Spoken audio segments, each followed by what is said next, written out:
عمران خان صاحب نے کچھ بڑے اہم احکامات جاری کیے ہیں. ان میں جو ان کا ایک حکم نامہ ہے، یعنی وہ بڑی سختی انہوں نے کی عمران خان صاحب نے، اور پارٹی کے رہنماؤں کی سرزنش کی ہے عمران خان صاحب نے اڈیالہ جیل کے اندر. کس معاملے پہ کی ہے؟ وہ یہ کہتے ہیں کہ تم لوگ آواز کیوں نہیں اٹھاتے، ایفرٹ کیوں نہیں کرتے. میں آپ کو درجنوں چیزیں بتا چکا ہوں کہ عمران خان صاحب ایک ٹویٹ کرتے ہیں، اس کو ری ٹویٹ نہیں کرتی پاکستان تحریک انصاف.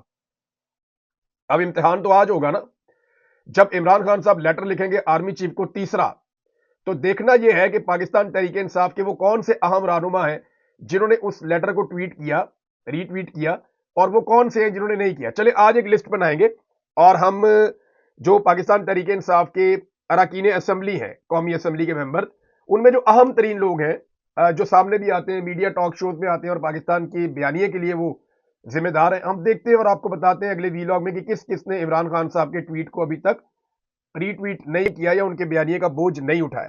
تو عمران خان صاحب نے کہا جی پتن کی رپورٹ پر آپ کی پوری پارٹی خاموش ہے. یہ بالکل ویسے ہی خاموش ہے جیسے راولپنڈی کے کمشنر نے آگے گواہی دے دی تھی کہ ہم نے تو 13 کی 13 سیٹیں پاکستان تحریک انصاف سے چھین کے نون لیگ کو دے دی ہیں. ہم نے دھاندلی نہیں، ہم نے دھاندلا کیا ہے.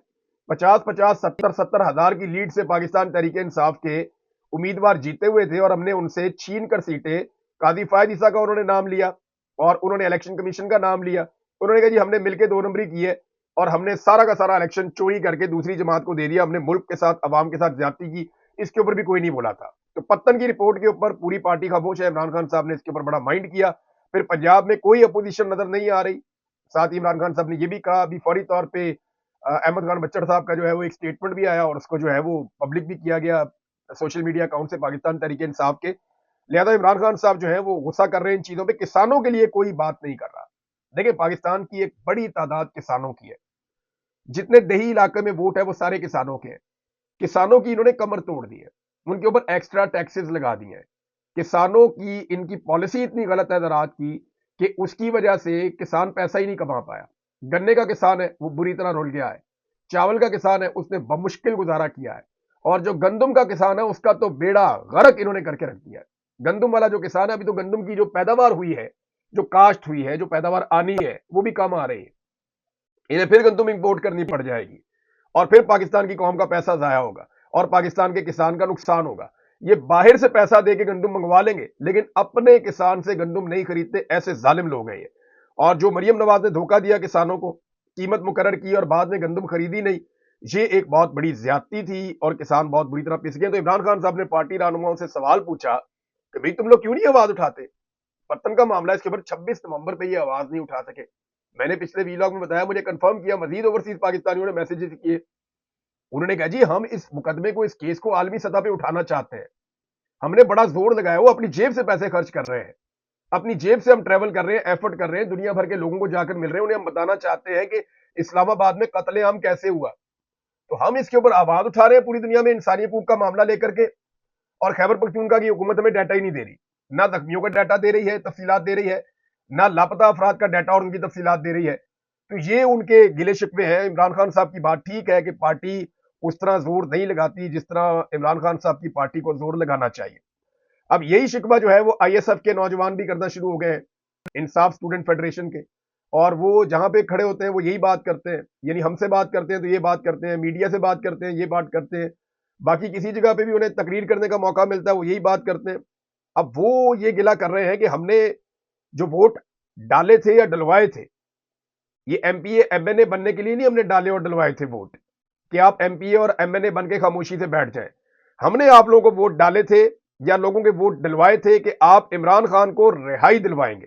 تو آپ لوگ تو چپ کر کے بیٹھ گئے ہیں، آپ لوگ تو کوئی کام نہیں کر رہے. یہ امجد علی ہیں آئی ایس ایف کے، انہوں نے بھی یہ سٹیٹمنٹ دیا، اور بہت سارے آئی ایس ایف کے جس بندے کو ملے نا وہ یہی بات کرتا ہے کہ ہمارا تعلق عمران خان سے ہے، ہم چاہتے ہیں کہ عمران خان صاحب جو ہے وہ باہر آ جائیں. لیکن ہمارے ایم پی ایز اور ایم این ایز نے جس طرح کے نعرے لگا کر ہم سے ووٹ لیے، وہ ان کے اوپر کسی قسم کا عمل درآمد نہیں کر رہے. ایک اور چیز یہ ہے کہ جو علی امین گنڈا گروپ ہے پاکستان تحریک انصاف میں، اب میں گروپ کہہ رہا ہوں تو بہت سارے لوگوں کو اعتراض ہوگا، لیکن پاکستان تحریک انصاف گروپنگ کا شکار ہے.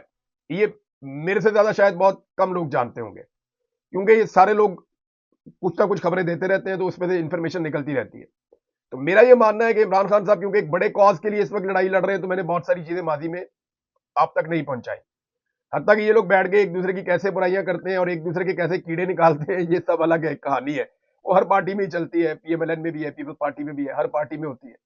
پھر پی ٹی آئی کے مقابلے میں لڑنے والا ہی کوئی نہیں رہا. پیپلز پارٹی بھی ختم ہو گئی, پی ایم ایل این بھی ختم ہو گئی, فضل الرحمان صاحب کی پارٹی بھی ختم ہو گئی, اے این پی بھی ختم ہو گئی. فی الحال تو یہی ہے. ہو سکتا ہے کل کو یہ پارٹیاں واپس آ جائیں, عوام کی سپورٹ ان کو واپس مل جائے, کوئی حرکتیں اچھی کر دیں تو ان کو شاید واپس مل جائے, یا پی ٹی آئی ایسی غلطیاں کرے کہ ان پارٹیوں کی واپسی ہو جائے عوام کی نظروں میں. لیکن فی الحال تو یہ فارغ ہے, تو پھر پی ٹی آئی کے پاس لڑنے کے لیے بچا ہی کوئی نہیں, تو وہ آپس میں ہی لڑ دوڑ دیتے ہیں. تو اب جناب اس کے اندر جو ہے وہ دو چیزیں ہوئی ہیں. ایک تو جو علی امین گنڈا پور صاحب کے بہت قریب بیرسٹر سیف صاحب ہیں, ان کو انہوں نے اپنی کابینہ میں بھی رکھا ہوا ہے, اور یہ بڑے ایکٹیو تھے خیبر پختونخوا میں انفارمیشن کے حوالے سے. اب جنید اکبر صاحب نے دو نئے لوگ جو ہیں ان کی تعیناتی کر دی ہے, ایک انفارمیشن سیکٹری خیبر پختونخوا کے, اور ایک ان کے علاوہ انہوں نے ڈپٹی سیکرٹری انفارمیشن جو ہے وہ تعینات کر دی ہے. تو اس میں جو ہے ملک عدیل اقبال صاحب کو information secretary Khyber Pakhtunkhwa party کا, اور خرم ذیشان ایڈوکیٹ کو deputy secretary information Khyber Pakhtunkhwa لگا دیا گیا ہے. اب بیرسٹر صاحب کے بارے میں صرف آپ کو اتنا بتا دیتا ہوں, جیسے شہباز شریف کے ساتھ محسن نقوی ہے نا, شہباز شریف کو کنٹرول کرنے کے لیے اسٹیبلشمنٹ کی جانب سے, ایسے ہی علی امین کے ساتھ بیرسٹر سیف ہے اسٹیبلشمنٹ کی جانب سے علی امین کے ساتھ. تو بس یہ اس سے زیادہ کوئی اس کی ڈیفینیشن نہیں ہے. تیسرا یہ ہے کہ عمران خان صاحب نے شیر افضل مروت کو پارٹی سے نکال دیا, یہ خبر بھی آ رہی ہے. اور آج کل شیر افضل مروت صاحب بھی علی امین گنڈا پور کے بہت نزدیک پائے جاتے ہیں, بہت قریب دیکھے جاتے ہیں. ماضی میں علی امین گنڈا پور صاحب کی انتہائی منفی رائے تھی شیر افضل مروت صاحب کے بارے میں, بلکہ وہ میٹنگز کے اندر یہ کہا کرتے تھے کہ شیر افضل مروت نے کچھ ٹھیکے لینے کے لیے اور کچھ مائنز کے ٹھیکے لینے کے لیے خیبر پختونخوا میں بندوں سے پیسہ پکڑا, اور ان بندوں کو میرے پاس لے کر آئے, مجھ سے انہیں ملوایا, اور جب میں نے ان بندوں سے بات چیت کی تو انہوں نے بتایا کہ وہ تو شیر افضل مروت کو رشوت دے کر آئے یہاں تک. تو یہ باتیں علی امین گنڈا پور صاحب نے ایک نہیں کئی میٹنگز کے اندر یہ باتیں کی تھیں. لیکن ابھی شیر افضل مروت صاحب کو بھی پارٹی سے نکال دیا گیا ہے اب تک کی اطلاع کے مطابق. لیکن جو چیئرمین ہے پارٹی کے بیرسٹر گھور, وہ اس سے لا علم ہے, لیکن میڈیا نے اس کو رپورٹ کیا ہے. میڈیا کے اندر یہ خبر آئی ہے کہ شیر افضل مروت صاحب کو بالآخر عمران خان صاحب نے پارٹی سے نکال دیا. عمران خان صاحب یہ سمجھ رہے تھے کہ شیر افضل مروت صاحب بجائے اس کے کہ پارٹی کو فائدہ دے, وہ پارٹی کو نقصان دے رہے ہیں.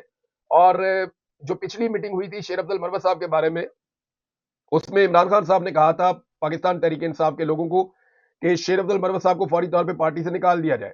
اس پہ علی امین گنڈا پور صاحب نے کہا تھا جی اس سے پہلے جب ان کو شوکاز نوٹس کیا گیا اور چیزیں آگے بڑھیں تو آپ نے شیر افضل مروت کو پارٹی میں واپس لے لیا, جس کی وجہ سے جو ہے وہ عمر ایوب صاحب کے اوپر بڑا بیک لیش آیا, ان کے اوپر بڑا تنقید ہوئی پارٹی میں. تو اب آپ یہ شریف آدمی ہے سلمان اکرم راجہ صاحب, آپ ان کے ساتھ بھی وہی نہ کروا دیجیے گا. تو عمران خان صاحب نے اس وقت کہا تھا نہیں نہیں, شیر افضل مروت کو آپ بالکل فارغ کرنا ہے, آپ شوکاز نوٹس دیں, جو بھی رسمی کارروائی ہے وہ کریں اور انہیں پارٹی سے نکال دیں. تو اب جو خبریں آ رہی ہیں ان کے مطابق تو عمران خان صاحب نے شیر افضل مروت صاحب کو باقاعدہ پارٹی سے الگ کر دیا ہے اور انہیں اپنی پارٹی سے نکال دیا, لیکن وہ ممبر قومی اسمبلی ہے, یہ بات آپ ذہن میں رکھیے گا. اور وہ پچھلے دنوں سے کافی اپنے حلقے میں بھی ایکٹیویٹیز کر رہے ہیں. وہ سوابی والے جلسے میں بھی آئے تھے جس کے اوپر ایک کنٹروورسی بھی کریٹ کی گئی. کی کیا گئی اپنے مناظر وہ دیکھے ہیں, وہ بظاہر تو ایسے ہی دکھائی دیتا ہے کہ شیر افضل مروت صاحب کے حق میں نعرے لگ رہے تھے, اور اس وقت کچھ ڈسٹربنس بھی ہوئی تھی سلمان اکرم راجہ صاحب کی تقریر کے دوران. سلمان اکرم راجہ صاحب کے ساتھ ہی زیادہ وہ ٹسل ایک بن گئی تھی شیر افضل مروت صاحب کی. لیکن شیر افضل مروت صاحب نے بڑی تیزی سے نام کمایا, بڑی تیزی سے اوپر آئے, بڑے زوردار طریقے سے انہوں نے اپنی کمپین وغیرہ کی پاکستان تحریک انصاف کی. ہر طرف جو ہے وہ ان کا پاکستان پورے کے اندر اور ایون خیبر پختونخوا کے اندر بڑا نام بن گیا تھا. لیکن پھر اسی تیزی سے وہ نیچے بھی چلے گئے. عمران خان صاحب نے جیل میں ایک دن یہ بات کہی تھی, انہوں نے کہا تھا شیر افضل مروت کو یہ سمجھایا میں نے کہ جتنی تیزی سے وہ اوپر گیا اتنی تیزی سے لوگ اس کو نیچے لے آئیں گے, تو وہ اپنے معاملہ ٹھیک کر لیں. لیکن عمران خان کی نظر میں شاید معاملہ ٹھیک نہیں ہے, تو انہوں نے اب شیر افضل مروت صاحب کو پارٹی سے نکال دیا ہے.